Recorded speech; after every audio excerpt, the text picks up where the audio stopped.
Olá, eu sou Sérgio Harger e começa agora o P20 Entrevista, o programa sobre a 10ª cúpula dos presidentes dos parlamentos do G20.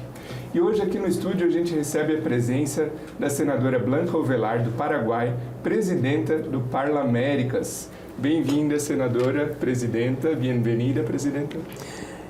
Muito obrigada. Bom dia, saudações a todos. E muito obrigada pela entrevista. Eu estou muito feliz em poder compartilhar esse espaço com vocês. Presidenta Ovelar, de que maneira o Parlaméricas vem atuando para integrar os parlamentos das Américas do Sul, Central e do Norte? Sendo o Parlaméricas a organização parlamentar do sistema interamericano, com mais de 2 décadas de vigência, tem um papel fundamental na promoção da diplomacia parlamentar e com objetivos muito claros de afirmar a democracia e contribuir com os estados para promover boas práticas e promover as ações conjuntas que permitam abordar questões de interesse hemisférico. Temos 3 redes. Uma ligada à transparência, ao Parlamento Aberto, outra à gênero.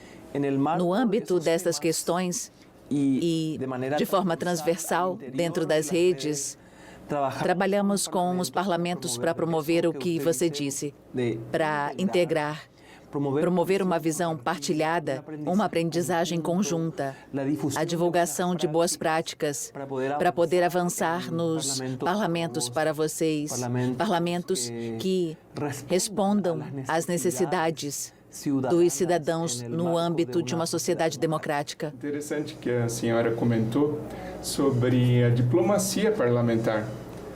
Então, quais os caminhos para que se alcancem os objetivos do P20 por meio da diplomacia parlamentar? Acredito que conhecer a fundo a realidade é um primeiro passo fundamental. A figura da realidade e os problemas que nos confrontam, muitos dos quais não são limitados por fronteiras, mas são problemas globais. E é por isso que hoje falamos em governança global, para enfrentar problemas como as alterações climáticas, cujas consequências e efeitos afetam muitas pessoas, especialmente as mais vulneráveis, e geram mais pobreza, geram deslocamentos. Esses são problemas globais e no âmbito da diplomacia dizemos diplomacia porque estabelecemos um contato efetivo, um contato também no âmbito de um desejo de cooperação solidária em questões importantes que nos afetam no hemisfério. Existem problemas nas Américas, existem especificidades de cada região, mas existem problemas globais que não escapam a ninguém. Então, nesse âmbito, colocamos essas questões e procuramos conhecer as boas práticas, divulgar as boas práticas, promover leis que nos permitam ter mais instrumentos nos países para enfrentar, dentro dos estados, os problemas comuns que nos afetam. Há muito sofrimento, exclusão e miséria na nossa região, que ao mesmo tempo tem tanto potencial. Uma região, um continente tão belo, com tanta riqueza, que tem esses contrastes que apresentam problemas para a sociedade e que têm que ser abordados politicamente.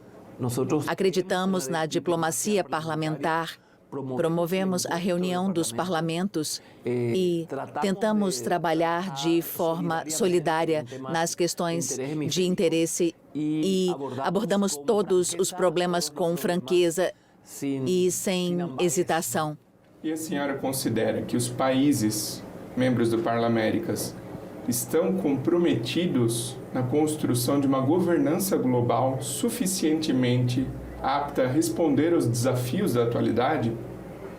Acredito que, mais do que nunca, a sensibilidade e uma compreensão mais completa dos problemas que temos. Os problemas da fome, da pobreza, da exclusão, do sofrimento, do deslocamento das populações, muito por efeito das alterações climáticas, do empobrecimento dramático do solo, que faz com que os agricultores saiam para a cidade, abandonem o campo e migrem para a cidade, onde às vezes encontram uma cidade hostil, que não os acolhe, mas sim, eles têm que sobreviver e isso gera muito sofrimento, uma existência e com condições muito desfavoráveis. Isso está sendo analisado, acho, com mais rigor agora. E depois da pandemia, percebo uma sensibilidade maior para entender que os problemas não são individuais e a abordagem não será apenas de um país.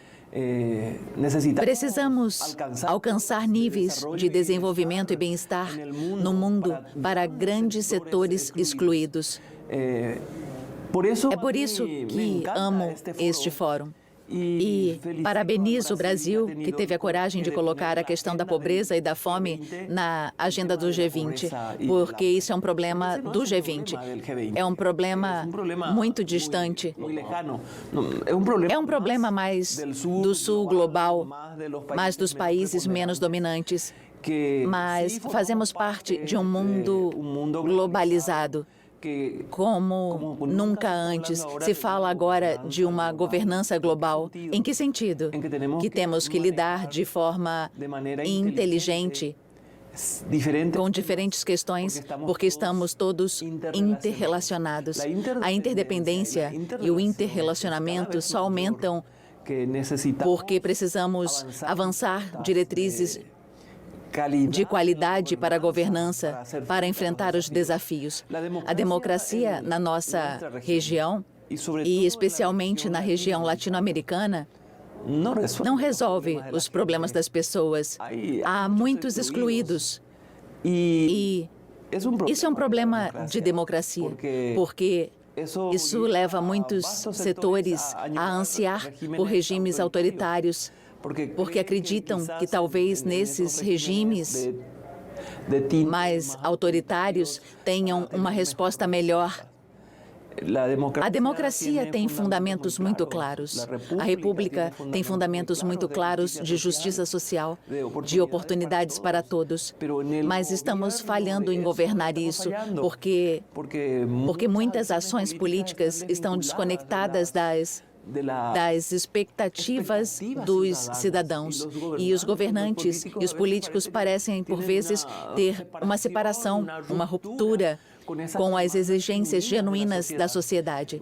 No Parlaméricas, promovemos que a questão política dos parlamentos, que são os órgãos representativos, onde estão representadas as diferentes opiniões, as diferentes correntes, as diferentes expectativas dos diferentes grupos humanos que compõem uma sociedade, e que seja uma resposta mais honesta, mais eficaz, mais transparente, responsável perante a sociedade.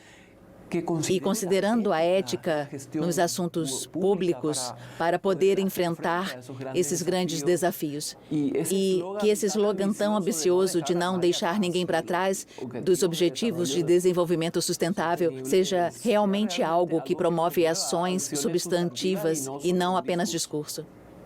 E nesse tipo de cúpula, nesse tipo de fórum, aqui como o P20, a senhora acabou de falar de respostas efetivas aos desafios, aos problemas que o mundo vem encarando. Então, como pode o Parlaméricas assumir um papel de liderança a encontrar essas respostas efetivas no combate a fome e a pobreza? Acredito que, na medida em que conseguimos promover um conhecimento mais completo da realidade, a promoção de espaços de discussão, análise, divulgação de boas práticas e, sobretudo, a capacitar os parlamentos para adquirirem cada vez maior capacidade de fazerem o controle político do cumprimento das leis. Temos boas leis na América Latina, em quase todos os países. Existem leis contra a fome, existem leis para promover uma alimentação adequada, existem leis que há progressos em relação às regulamentações legais que visam os direitos das pessoas. Mas o cumprimento é limitado e por muitas razões. Burocracias ineficientes, a corrupção na gestão governamental. Nossa região tem um problema real de corrupção. Há um controle fraco, às vezes programas sobrepostos, justapostos, sem a organização de um Estado eficiente que cumpra plenamente a missão. E isso exige ter uma força política nos parlamentos com capacidade de controle político do cumprimento das leis, conselhos de controle, acompanhamento do cumprimento das leis e roteiros para promover a transparência, para promover a responsabilização da gestão governamental. Todas essas são ferramentas que nos podem permitir avançar em direção ao que queremos, que são parlamentos mais honestos. A probidade e a ética nos assuntos públicos são uma questão pendente na nossa democracia, especialmente na América Latina, porque nesse âmbito teremos uma resposta maior. Se avançarmos aí, teremos uma resposta maior aos problemas dos cidadãos. Para quem está nos assistindo, a gente está no terceiro dia do P20 e a gente está falando aqui sobre práticas e sugestões do Parlaméricas para as nações aqui presentes e organizações. Mas a senhora tem aproveitado aqui o evento e eu gostaria de saber, na opinião da senhora, quais boas práticas mais chamaram a atenção da senhora em termos de desenvolvimento socioambiental e transição ecológica? Eu ouvi que em alguns lugares se dá uma atenção muito privilegiada à agricultura familiar camponesa.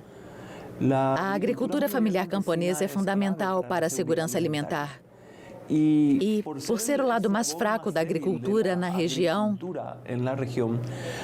porque na região temos uma agricultura empresarial mecanizada, que é uma agricultura diferente em escala, que não pode ser comparada àquela pequena agricultura do camponês que produz alimentos. Há muito o que fazer ali. E sei que há muitas coisas boas sendo feitas. O Brasil tem uma série de programas muito positivos no que diz respeito, por exemplo, à preservação do preço dos alimentos e dos produtos agrícolas, da agricultura familiar camponesa e a fixação de preços de referência, porque se tudo está sujeito às dinâmicas do mercado, o agricultor é o mais fraco, o produtor, e se não se associa, enfraquece ainda mais, dadas as regras do mercado, que quando chega a colheita, o preço cai no chão e às vezes ficam sem lucros, com dívidas ao organismo financiador, aos bancos, aos créditos públicos. Então, uma prática muito importante para mim é preservar a capacidade produtiva do camponês, para que ele não saia de suas terras e migre para a cidade, onde irá expandir os cinturões de pobreza na cidade. Esta migração é travada com devida atenção ao homem rural. Essa é uma boa prática. Também dentro dessa atenção existem muitas práticas importantes para o manejo da semeadura direta, coisas mais técnicas, já específicas para práticas que mitigam os efeitos das mudanças climáticas, porque as práticas tradicionais da agricultura familiar ancestral no nosso campo não são suficientes para sobreviver hoje, porque há muita imprevisibilidade nas mudanças, nos climas, no ciclo da água. Tudo isso significa que realmente temos que prestar muita atenção nisso. Parece-me fundamental preservar esse setor de um Estado que proteja o patrimônio, que garanta que os pequenos produtores tenham mercado com preço justo e que tenham capacidade para produzir corretamente, para não terem a necessidade de migrar. Isso é muito importante, porque a questão da agricultura familiar camponesa é que ela produz alimentos. Por outro lado, na distribuição dos alimentos, em programas como alimentação escolar, mecanismos de controle que incentivem as escolas a adquirirem insumos da agricultura familiar. Esta é também uma boa prática que é promovida em muitos países, com leis específicas, onde a compra deve ser de produtos frescos e, portanto, isso impulsiona a economia e ajuda a haver uma resposta do Estado para esse pequeno produtor que precisa de mercado para seus produtos. E também porque produzem para sua subsistência, mas também tem que ter algum rendimento para poder sobreviver no campo e progredir, prosperar. Esse é um grande desafio, cuidar do nosso campo, cuidar da linha, da cadeia produtiva, daquela cadeia de valor dos produtos agrícolas que os camponeses produzem, da agricultura familiar camponesa, que é menor, não dessa escala. Cuidar dessa cadeia de valor é importante para que recebam resposta do Estado e a sociedade tenha alimentos. Essas boas práticas são importantes. Por outro lado, neste âmbito também são ensinados a enfrentar as técnicas de mitigação das alterações climáticas que afetam dramaticamente os setores mais pobres. Às vezes, toda a colheita é destruída por uma chuva de granizo. E o que faz o Estado a respeito? Não podemos deixá-los sozinhos. Eles têm que ter algum apoio. Existem leis importantes sobre seguros agrícolas. O Brasil tem um bom modelo, onde existem escalas de os mais pobres não contribuem.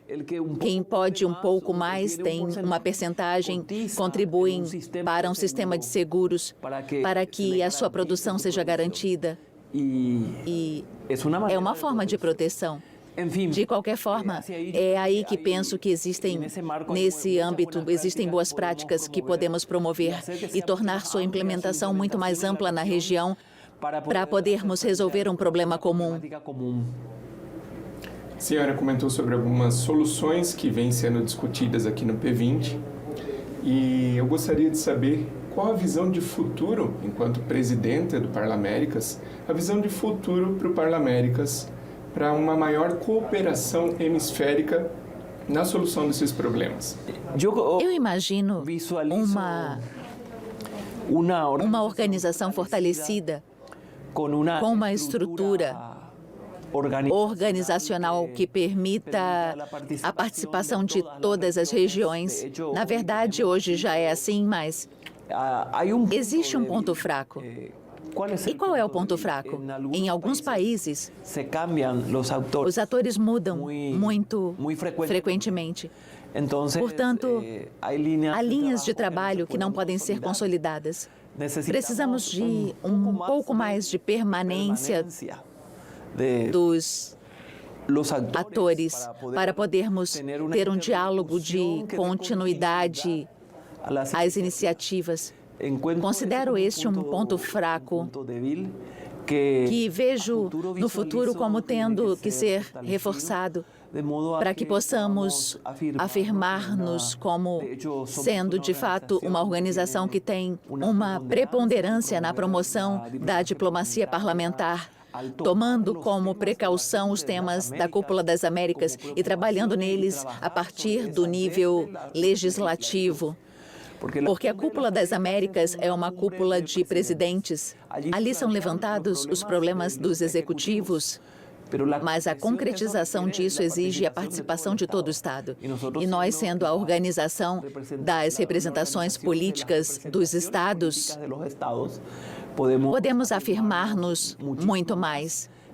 De fato, estamos cada vez mais perto de discutir mais de perto as organizações das cúpulas e vejo o Parlaméricas como uma organização em crescimento, afirmando o futuro, rumo a um futuro que, como nunca antes, exigirá solidariedade e trabalho conjunto para enfrentar os desafios de um mundo global com muitos paradoxos. Por um lado, uma demonstração inédita de ciência, conhecimento e tecnologia que pode resolver todos os problemas da vida com soluções fantásticas.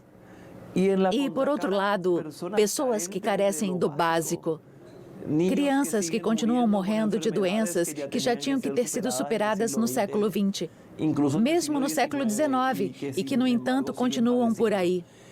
Esses paradoxos de desenvolvimento exigem uma abordagem política muito forte e muito clara. E uma organização como o Parlaméricas pode ser um catalisador para este problema e a sugestão de propostas para respostas eficazes a ele. Confio na afirmação cada vez mais clara da nossa organização, no sentido de uma contribuição cada vez mais importante para o desenvolvimento da nossa região. Para quem está nos assistindo, essa entrevista está sendo gravada no terceiro e último dia do P20 aqui no Brasil. E eu gostaria de saber da presidenta que compromissos não podem faltar do documento final que será produzido aqui pelo P20. Que boa pergunta. Ontem eu disse ao plenário, nesta reunião está concentrada, nesses metros quadrados dessa sala, está concentrada a força política que pode mudar a história do mundo. Hoje existem tendências preocupantes com o crescimento da pobreza, com o crescimento da desigualdade nas sociedades, com a incapacidade de mitigar e resolver o problema da fome.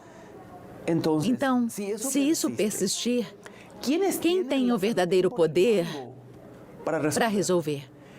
Quem pode ter uma atitude muito mais solidária e ampla em relação a esse sul global, onde estão os mais excluídos, do que as regiões mais desenvolvidas do mundo? As 20 maiores economias do mundo estão aqui. Essas economias podem cooperar com esse setor, produzem 80% da riqueza de todos os ativos do mundo, eles produzem. E fica concentrado ali. Como podemos trabalhar em linhas de cooperação eficaz? Penso que tem que haver um claro sentimento de solidariedade. Por um lado, entender o multilateralismo como uma estratégia que não pode ser descartada para resolver problemas globais. Por outro lado, um sentido de solidariedade. Os países predominantes, por vezes, têm sistemas de protecionismo terríveis que não nos permitem vender ou vendemos em condições muito desfavoráveis. É necessário um comércio justo. Para que haja justiça, é preciso haver comércio justo. E para que haja comércio justo, os países têm de ter uma visão mais ampla do mundo subdesenvolvido. Esse mundo que carece de instituições, porque também carece de instituições para se governar. Há países que não têm democracia, que têm e que tem o poder e os bem geridos por pequenos grupos e vastos setores da sociedade excluídos. Cooperar, promover governos democráticos, promover a democracia. Não temos outro modelo. Com todas as suas imperfeições, a democracia é o caminho. Promover a democracia e ajudar nesse caminho é fundamental. Afirmar a democracia, afirmar as liberdades, promover a verdadeira solidariedade e visar o fortalecimento das instituições é fundamental para que os países funcionem melhor e para que seja promovida uma maior justiça. Então, mais justiça, democracia e solidariedade. Muito obrigado, presidente Avelar, pela participação aqui no P20 Entrevista. Muito obrigada. E mais uma vez, meu respeito, minhas saudações, meu reconhecimento ao Brasil por ter definido o tema deste G20, que neste caso é o P20, porque somos os parlamentos, mas é realmente muito admirável. E esta abordagem representa esperança para o mundo. Obrigada. Graças. E o meu muito obrigado a você que nos prestigia com a sua audiência. Esse programa já está disponível nos sites da Câmara dos Deputados e do Senado Federal e também nos nossos canais no YouTube. Obrigado e até o próximo programa.